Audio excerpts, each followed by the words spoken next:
Alright, what's going on, guys? Hope everybody's doing well out there today. Got a quick little update for you. Well, no, not so much a quick update. This is going to be a full-on video, right?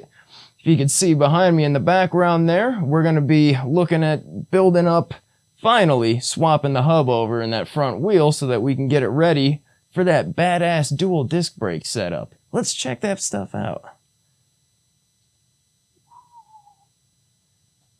So as you can see, I got my wheel set up in our El Cheapo wheel truing stand there. That's what we'll be using just for loosening the spokes up and everything, just so it's on something easier to work with. Then we'll move on to the Big Daddy stand when we get the through axle hub on there for truing. Sorry, got distracted there. Real easy work. Cheapo tire lever. Spoke wrench. I can't locate my 12 gauge spoke wrench, so I just hollowed out a 14 gauge with the Dremel and a cutoff wheel. Got a little overzealous. I don't recommend doing that. It's a great way to round off your nipples. Giggity giggity, giggity goo. Stick around. And of course, you know, the biggest flat blade screwdriver you might have laying around. Sometimes I find it easier to tension the spokes from the inside initially. It's just quicker. That's if you don't have one of these. These make pretty quick work of twisting them around, but the full length, here I have one over here. One of these guys. These are okay for making fine adjustments, but since you can only make one pass, then you got to take it back off and replace it. They're not nearly as quick, but they're cheap and they work. Let's get to it. We got the wheel set up there. And of course, this is the hub that we'll be replacing that with. Dual disc setup. According to the folks at Vector, they just kind of forgot to get back to me. And it was shipped out on June 7th. So hopefully that hydraulic caliper setup will be here sometime by the end of the month, you know, late July, I'm hoping. So yeah, other than that, we got pretty much everything to build the bike now. So we're gonna do this in a proper video series, done up right. Yeah, enough of me jabbering on here. Let's start working on this wheel. Alright, so, of course, we need to get our tire and tube off here first. So we'll start there. Get our cap off the stem. Push that guy through. These Maxxis tires, they got pretty thin sidewalls on them, so they should come over relatively easy.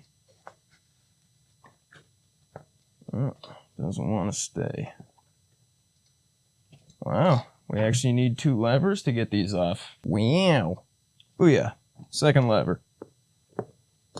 That doesn't usually happen. You don't normally need 2 levers. Oh yeah, just in case you guys didn't know that, that's what that hook's for. Let me bring that in a little for you. Those hooks on the end of your tire levers are for clipping them onto a spoke to hold them in place.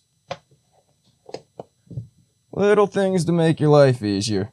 Gives you that third hand that you didn't know you needed. Gotta hand it to these tires. They got pretty tough, tight fit for how thin the sidewalls are. But that's Maxxis. Shouldn't expect any less. And there we have it. Tire is off. Let's throw it on the stand here. Being as cheap of a stand as this is, you usually need to play around with it a little bit to get things lined up in a decent manner. I've used it to build wheels with good success before. Now we'll just go around and loosen all these spokes up. Very nicely made wheel right here.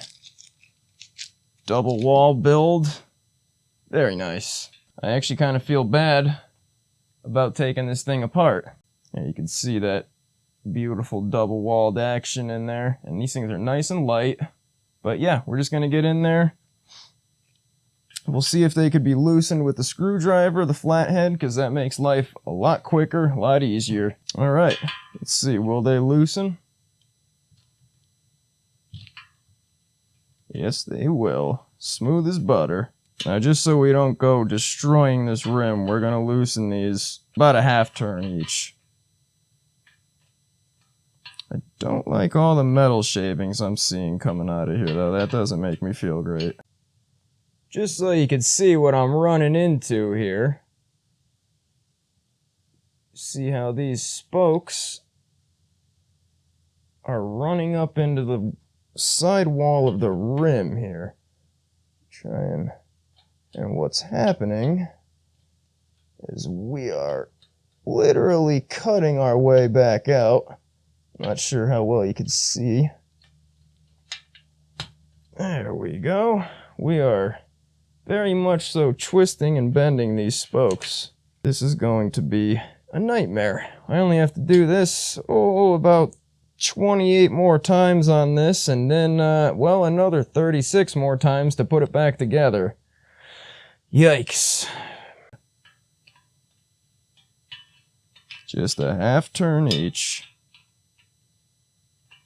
And of course, I am just going to speed right on through all of this stuff because this is going to be super boring to watch. Super boring.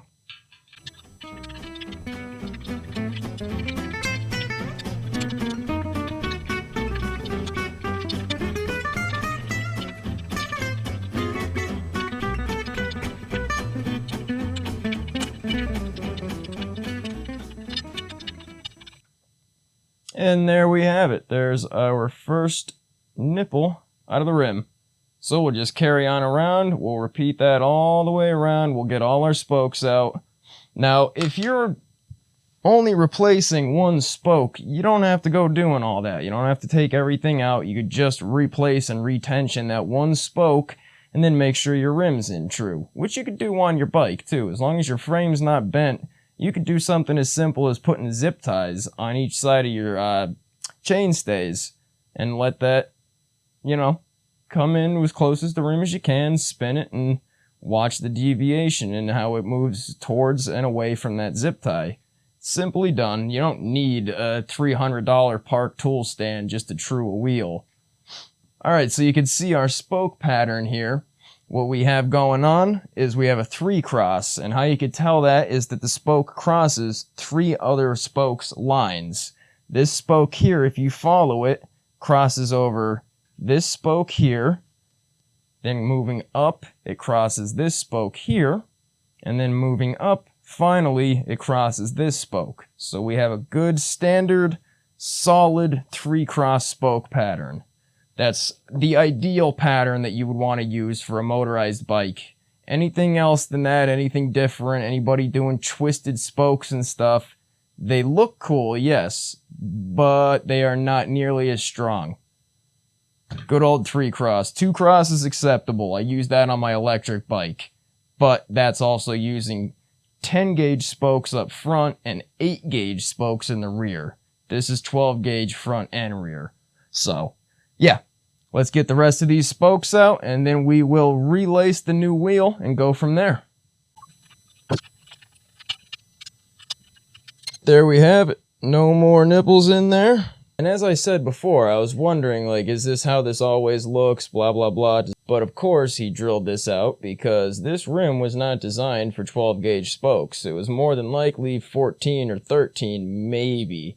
So he definitely had to drill it out for the nipples. When you're building these bikes, if there's one thing you'll learn throughout any of it, it's that almost no part is just gonna go on the bike and work and do its thing. Now, you're gonna have to modify that shit somehow, some way. It will be a problem, and it will be tricky to make it work.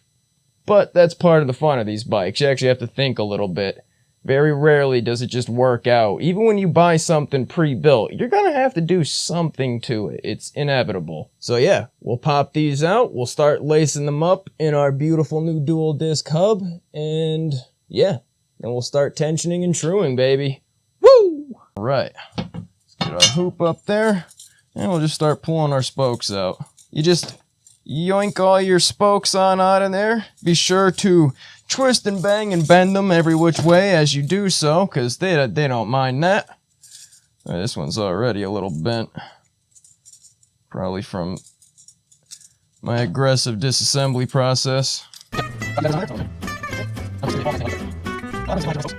So take one spoke from each side, put them down next to each other, and just make sure that they're both the same lengths. They are beautiful. Both the same length. Cool. Always good to double check those things. You don't want to end up biting yourself in the ass. Then you're going to have to go back through and measure every single one of these. These are probably off MBRebel. Lynn used to keep good stock on everything there. But it seems like lately, every time I've been on that site in the last few months, she hasn't had like any of the stuff that made MBRebel such an awesome site for us.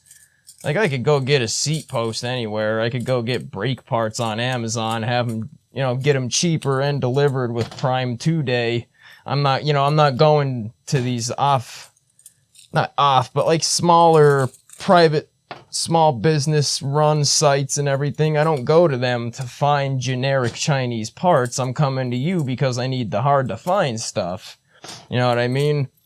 So it'd be nice to see her keep a more steady stock of parts, hubs, and rims specifically, because that's one of the trickiest parts of building these bikes, is once you get into the higher powered stuff, you gotta have better wheels. There's no way around that. You need better wheels. The rear especially, of course, because that's where your power is being transmitted, but the front is just as important. When you're on the road doing 50 miles an hour, and you need to stop, you grab a handful of brakes, whether you have front and rear or just front, whatever you decide to go with, most of your weight is shifting up to the front. So the front brake's doing about, on average, 70% of the braking work. So you need a good front rim and good forks that will allow you to use good brakes and stop in time to not get yourself killed. So that's cool. Now I got a nice solid hub here in case I need to build another rim anytime soon. I'm sure there'll be some reason for that.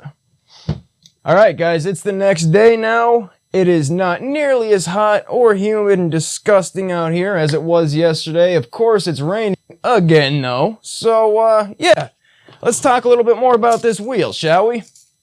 So, of course, I understand it could be seriously intimidating having a pile of metal wires, a hub with some holes in it, and a hoop.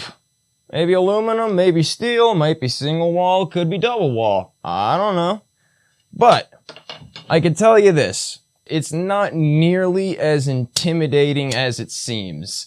Yeah, there's a lot that has to go into this, and this is after you've gotten the right spokes and everything like that, got all of that stuff figured out, and there's 1,000,001 videos on the internet for you to figure that stuff out. I'm not gonna go through every last little thing like that. This is gonna be a pretty quick and dirty rundown, I guess.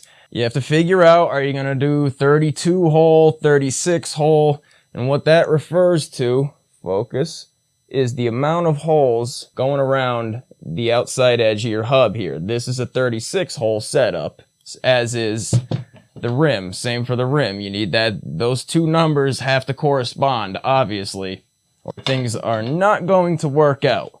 So, I had made a mistake. Initially, I was sure that, that he had drilled this hub and the rim out for 12 gauge spokes. But when I went to go start feeding them into the new hub, the spokes from his wheel, no es bueno. Not going in there. So I went in the house, found the one lone spare 12 gauge spoke I had laying around, and sure enough, that fits right in this hub. So I knew right away, alright, so he has at least 11 gauge, maybe 10 gauge. A lot of guys, they're moving towards moto rims and, that sort of thing. Like that, what I have on my electric bike. my electric bike has one of these dual disc hubs up front in it, and it's laced into a 19-inch aluminum dirt bike rim. So that's one reason too why I'm completely confident in these cheap generic dual disc through axle hubs that you can get on eBay and AliExpress and all that. They've got decent sealed bearings in them, and I've been abusing mine on that electric bike for over a year now, or coming up on a year, somewhere in there. So yeah, they're well worth it. You get them for anywhere from like 30 to 50 bucks. They're solid little hubs. For a stock bike, 14 gauge, 13 gauge spokes are 100% fine. Just don't use a rag joint with them mounted on, with the rear sprocket mounted on the spokes. They're not designed for that kind of tension. 14 gauge spokes are just fine. You could, they use them on downhill bikes. Trust me, they could take a beating. But when you start getting into the more bigger power bikes, and if you're a bigger guy, or you kind of abuse the bike, you got a lot of potholes, or you take it on trails, anything like that, definitely go down to the 12 gauge. 12 gauge is just about perfect. 11 gauge is pretty thick for a bike. Anything less than that, 10 gauge, 8 gauge, there's absolutely no need or reason for it. And also, there's no way you could tension that thick of a spoke properly with like an aluminum bicycle rim, and definitely not a steel one either.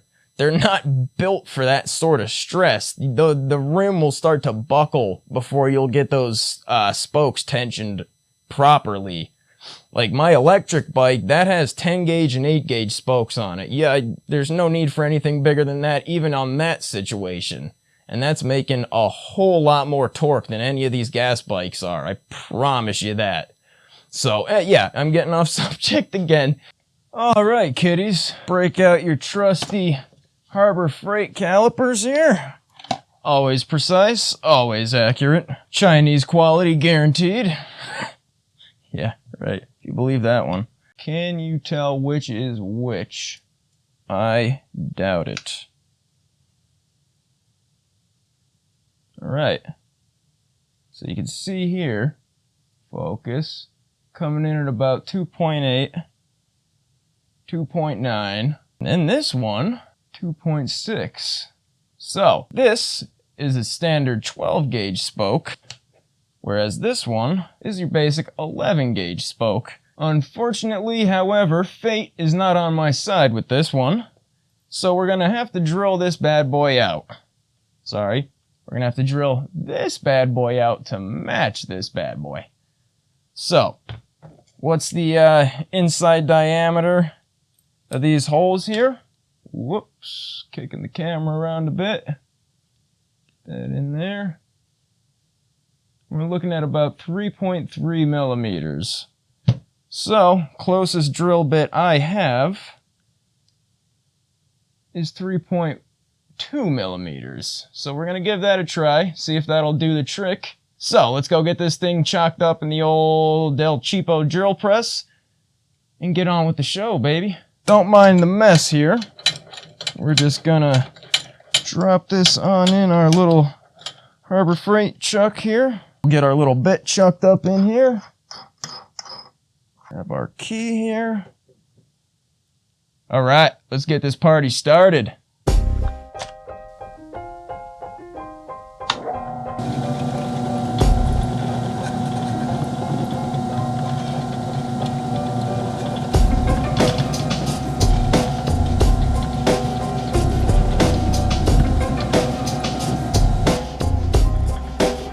Now we'll just stop real quick before we get in there and do all of them and make sure that our spoke is actually going to go through these holes.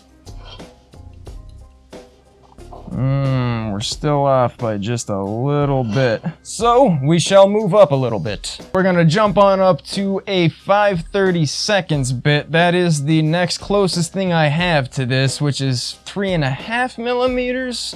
While the holes in his hub were 3.3, I'm hoping that 0.2 millimeters isn't gonna end up biting me in the ass in the long run. So let's chalk this up and get back to it.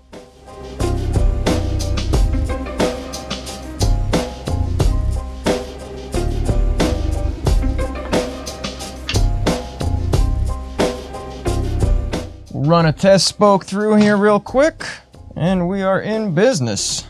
All right, let's rock and roll. Let's finish this bad boy up.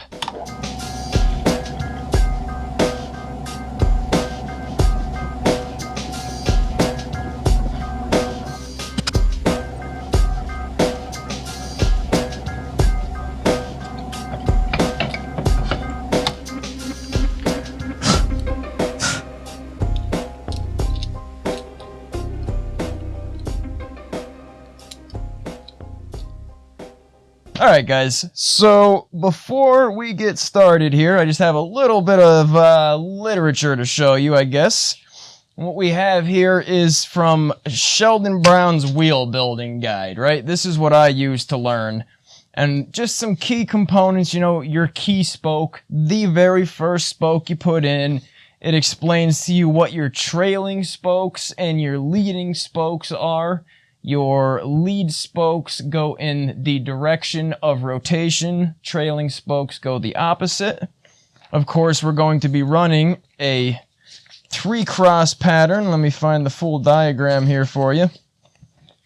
We're going to be running a 3-cross pattern on this, which means each spoke crosses 3 other spokes' lines. Now, this is just a great little guide. I'll put a link to it in the description for you guys. What I love about this one, I was going to try and do, like, you know, some infographics and all that crap, but this is perfect. Got all the spokes color-coded. All the directions are also color-coded. So if you're new to learning and you'd like to look at this while you work along with me here, let's go. So that's the basics. Like I said, if you'd like to read up on that information, the link will be in the description below for you. So let's get started on this. So what we're going to do, we're going to place our key spoke here. That's our first spoke.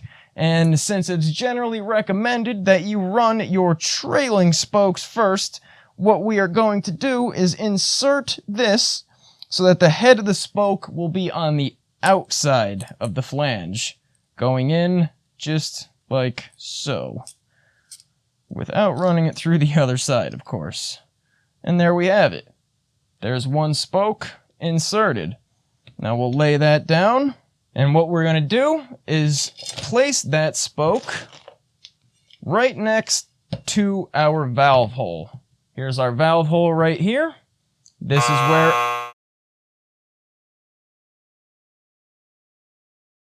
our first key spoke is going to go. So we'll place that in there. Now try to keep a general track of how many turns you give each of these nipples. That'll make your life a whole lot easier in the end. So we'll just get our nipple on that spoke like so. Okay, that's where we're catching thread, and we're going to go 4 full turns on each nipple. So that's a half, 1, 1.5, 2, 2.5, 3, 3.5, and 4. And then we'll drop that back in. And voila, there is your first spoke installed in the rim. Next, we'll insert our second spoke here. And the way you want to do that is you're going to put it, we're going to go counterclockwise around, right? And what you're going to do is you're going to put this through the next, not the next hole, but the next one after that. We're going to do every other hole on each side here. So now, in order to continue your pattern here, we have our key spoke here, right next to our the first hole to the right of our valve stem.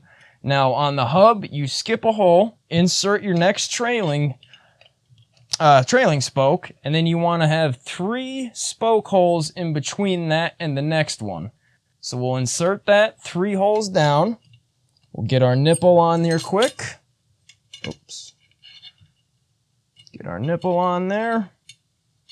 Gauge the threads, and 1, 2, 3, and 4 turns. Drop that into its place, and repeat that moving on along. Again, let me get that into frame a little better for you there. Maybe you'll be able to see better. This is hard to manipulate all this and give you guys a good view. But as you can see, key spoke, valve stem, 1, 2, 3. Another trailing spoke, 1, 2, 3 holes, and on the 4th hole, we will insert our next spoke. Put our nipple on there. Feel the threads engage right there. And then 1, 2, 3, and 4. And we'll drop that back into its hole.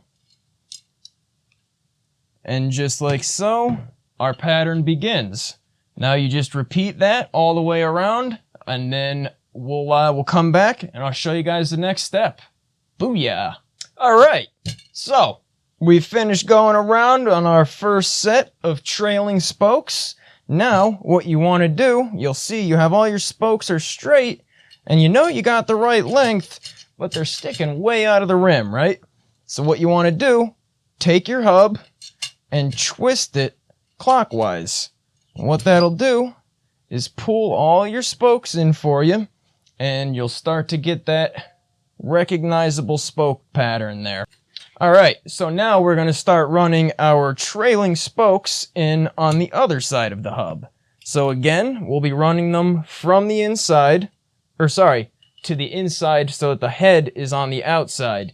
And what you want to do, relocate your valve stem hole where we had our first key spoke placed. And what we want to do is place our first trailing spoke on the other side of the hub in the first hole clockwise, or to the right of that hole. And you want to do the same on the hub. So our key spoke, now the hub holes, they line up staggered to each other. This hole on this side is in between our two spoke holes on the other side of that flange. So what we'd want to do is take the hole that's to the clockwise direction of this hole. So that would be, I don't know how well you'll be able to see this hole on the other side. So we'll run that spoke through, bring that up in, bring it over, and now that spoke is going to go in one hole clockwise to our key spoke. Come on. There you go. Now that that's in, get a nipple on there. Again, few turns on those threads and keep track of how many turns you're giving it. So there's 1, 2, 3, and 4. Now, of course, you could go a little more than that. I just do that so that I know I'm not going to be going too far and having to go back around and back them all off. And then we just repeat that same pattern we did on our right side of the wheel. We flip this on over and do the same thing all over again. I guess same pattern up here. Skip a hole down here on the hub, run that spoke through, and then you want to have 3 holes in between. Now you will have to fight with the spokes a little bit sometimes to be able to get them all in and lined up where you want them. Okay, we'll get our nipple on this one. 1, 2, 3, and 4. And once again, we'll repeat that pattern going all the way around the wheel, and we'll come back, hit that next step up. See, like I told you guys, this is not nearly as complicated as it looks at first sight. When you have a strict set of directions that will follow a strict procedure to get you through it with the same results every time, this is a whole lot easier. Building the wheel is actually kind of satisfying to me. It's the whole truing and tensioning part that gets kind of tedious. Alright, dudes. Righteous. You've got your first 18 trailing spokes in, bro. That's awesome. So again, when you're done with all that, just rotate your hub clockwise, get everything in order. Now, when you're putting the wheels together, I like to leave a decent amount of bare threads on the spokes so that you have a little bit of play in every which direction. So that when you're inserting your spokes into the hub, that way you could shift it a little this way and you could shift it a little that way so you can get those spokes in there without bending them or scratching the living shit out of the inside of the nice rim you just got yourself. So, that's the trailing spokes, guys. That's it. They're in. Now we have 18 leading spokes to insert, along with their nips. And after that, we tighten them up and we start truing, baby. So let's get to it. For your leading spokes, normally, I just said turn this clockwise. Normally, you would be treating this as though it's the right side of the rim. We don't have that distinction here per se. We're going to go off the spoke pattern when mounting the wheel, but it almost doesn't matter. In this one particular instance where we're using a dual disc hub. So what you guys want to do here is get it so that all your nipples are inside the rim, and then twist that baby clockwise as absolutely far as you can, short of getting a pipe wrench on there and cranking her down. And then what we're going to do is we're going to start installing our first lead spoke. So what you want to do is get your wheel. Now what I like to do is set it so that our key spoke here is going straight up and down. Here's your valve stem hole at 12 o'clock. And then what would essentially be, say we have our key spoke at 2 o'clock, we are going to put our first lead spoke at 10 o'clock. And what you want to do is run that in from the other side of the hub so that the head faces in. Now, as I explained before, we're going to be running a 3-cross spoke pattern. So here's our first leading spoke. And here is cross number 1.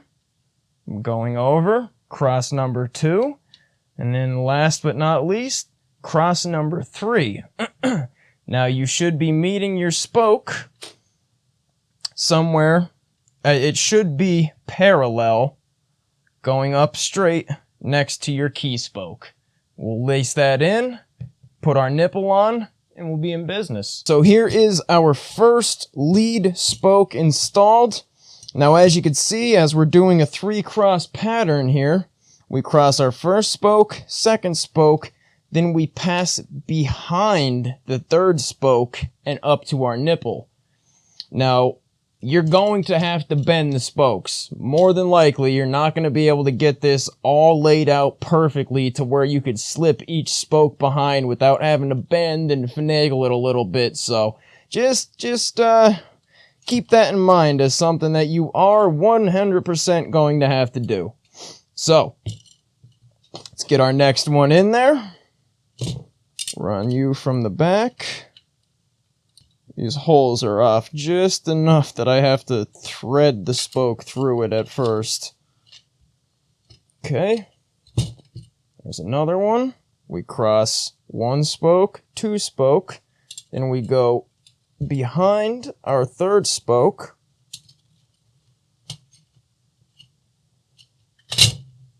And up to our hole here. These are giving me such a ball bust of a time just getting everything situated properly, because there's 2 walls that they're getting caught up on every time I try to, twist it to tighten them up. It's really, really fucking annoying. Anyway, you guys get the point. And here you have it. Side 1. All finito. Alright, flip this puppy over and repeat. Alright, dudes and dudettes, there you have it. We are laced up. Now we just start tightening all of our spokes down evenly with that flathead screwdriver. If you have a drill driver and it's got a variable speed trigger, yeah, you could go ahead and use that. That'll speed things up, but do not tighten these with power tools. For the love of God, don't do that. A very handy tool that I also have here is this guy. This is a spoke tension meter. It's got just a little steel spring on the back, and of course, a gauge here. And they're supposed to be calibrated, so this gives you a specific torque, yada yada. But as long as I get consistent results and I see that I have, 2-3 millimeters of flex in each spoke when we're done, and it's true, of course, then we're good to go. So, let's go over, throw this on the truing stand, and start straightening this bad boy up. There we go. All set up in the old cheapo motorcycle wheel truing stand. And of course, we got that Tay-Tools dial indicator there with the little magnetic base. We got our tension gauge, screwdriver, spoke wrench, tire lever, all that good stuff. Check this out too. I'm actually kind of amazed at just how straight that stayed, all things considered. I mean, yeah, it's got a wee bit of side-to-side travel on it there, but considering everything it's been through so far, I'm amazed it's that straight. This thing's been through shipping, torn apart. Now we're just gonna go around, tighten all these down until we have a relatively even amount of spoke inside of each nipple, and then we shall go from there and begin to tension. So let's get down to business on this. I can't wait to get this thing done, guys. I am so freaking pumped to get this bike put together. I think the only piece that's holding me up now is that damn dual caliper setup, so let's get moving. Alright guys, let's get these snugged down. We're going to go around and we're going to give each of these 5 turns. Now I'm going to mark that. Take the old trusty blue Sharpie here, and we're going to mark that nipple blue so that when we come back around, we know that's where we began. So, 5 turns.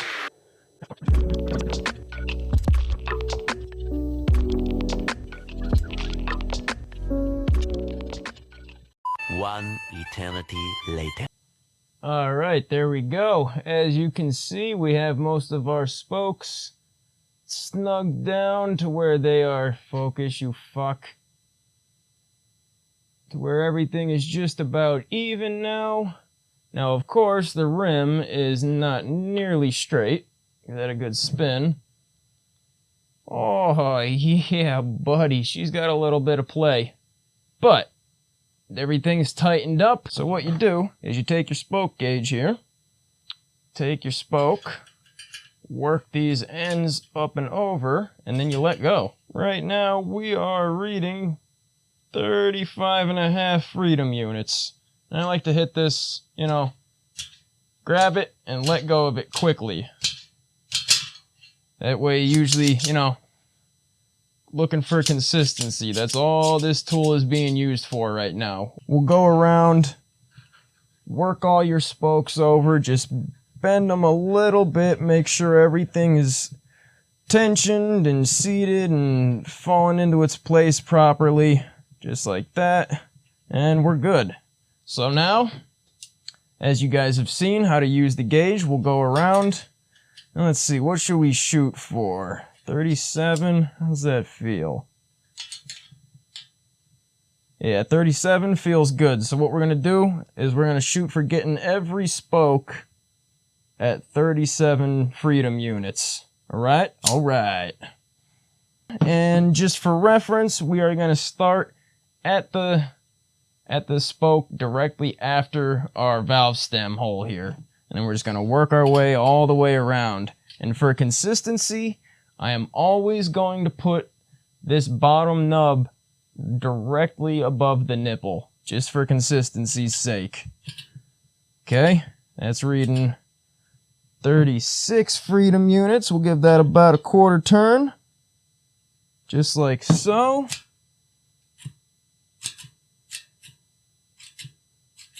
And there we go, 37 freedom units, baby.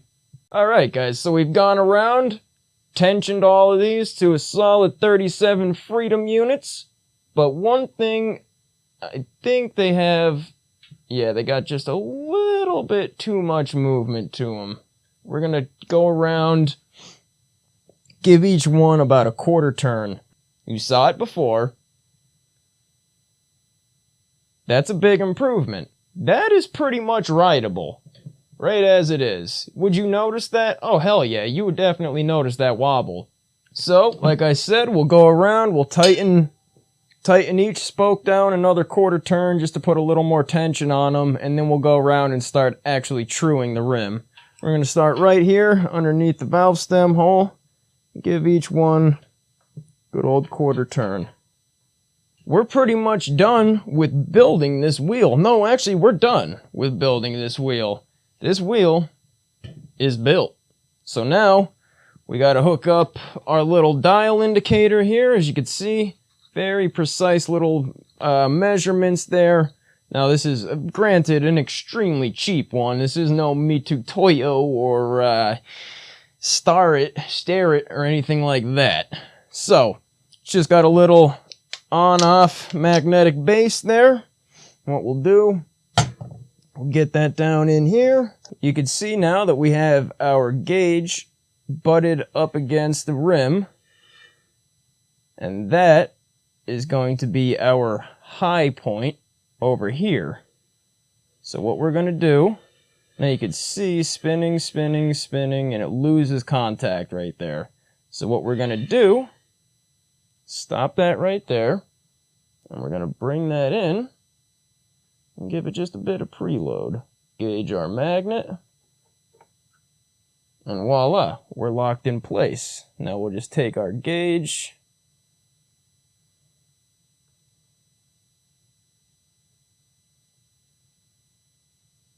zero that out. Okay, and now you can see we are zeroed out on the big guy. And let's see what kind of run out we have here.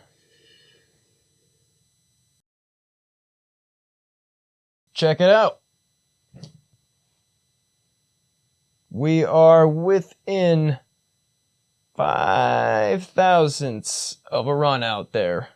So that is what I would call a nice true rim. Alright, well, that looks pretty damn good to me. We got ourselves a nice straight, trued up front wheel, all ready to rock and roll with the through axle action and that sweet dual disc brake, brother. Can I get a hell yeah, brother? Look at that beauty. Oh, you know what? Let's get those dual 220mm rotors mounted on that sucker. I just want to see how they look. Let's get these beauties on here, huh?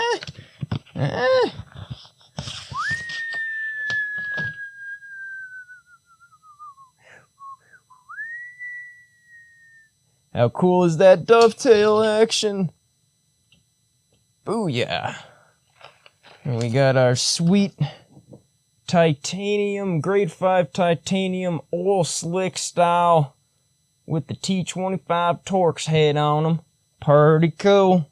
And this, hey. And this here nifty wee-how tool. Wee-how. I said a wee-how. Alrighty. Oops, yep, usually helps if they go in the hole. Giggity. Now these Magura MDR-P rotors, these things are phenomenal. I'd say they are one of, if not the absolute best floating 203mm, well, floating rotors, period. They are the best. Magura has always been my favorite. They've always made some of the best stuff around, whether it's dirt bike clutches, hydraulic rim brakes that'll crush your freaking rim. They're so strong. All their hydraulic downhill brakes, you know, the entire MT series. And then they came out with these freaking beauties.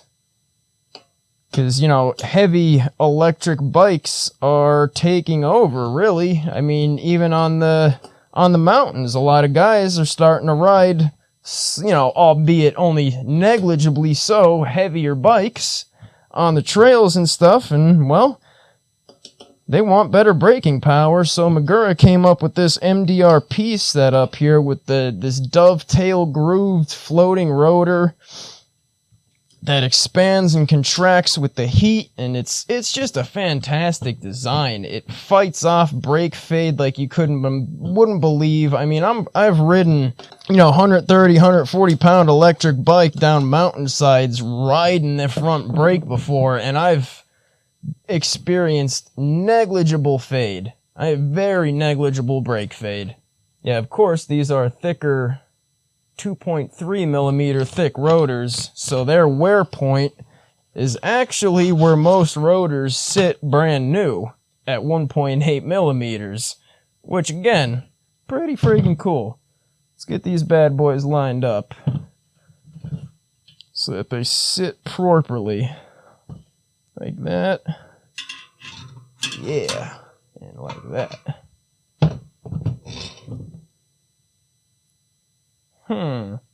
So there's something I hadn't considered. It's not like you can't just flip, you know what I mean? You can't just flip your rotor. So I'm gonna have to run this thing backwards. Shit, man, I hadn't considered this. I hadn't thought about the direction of rotation. Ah, shit. Oh well. We will find out soon enough what happens when you run a rotor backwards. Sure is a good thing I'm not testing that out on expensive brake rotors or anything. Jesus. And there we have it. Snug as a bug in a rug. Tell me that's not badass. I mean, how often do you see mountain bike rims with 11 gauge spokes and dual 220 millimeter rotors? Awesome, man. So that about wraps this one up, guys. That worked out pretty damn well.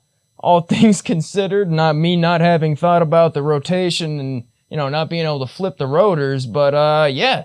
Wheels done, wheels true, got our rotors on, we're good to go, baby. Woo! Fuck yeah, dude. That wraps this video up. I gotta get this mess cleaned up here in the garage, get the electric bike back inside since it's more than likely gonna rain overnight again. And yeah, then I'm gonna go start editing this bad boy together. So hopefully it's not too long and drawn out, the information's valuable, and you guys get some use out of it. So yeah, as always, I appreciate you guys stopping by. Stay safe out there.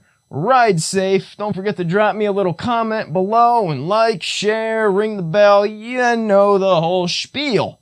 So, peace out, guys. Appreciate you as always. Stay safe, and I'll catch you next time. Peace.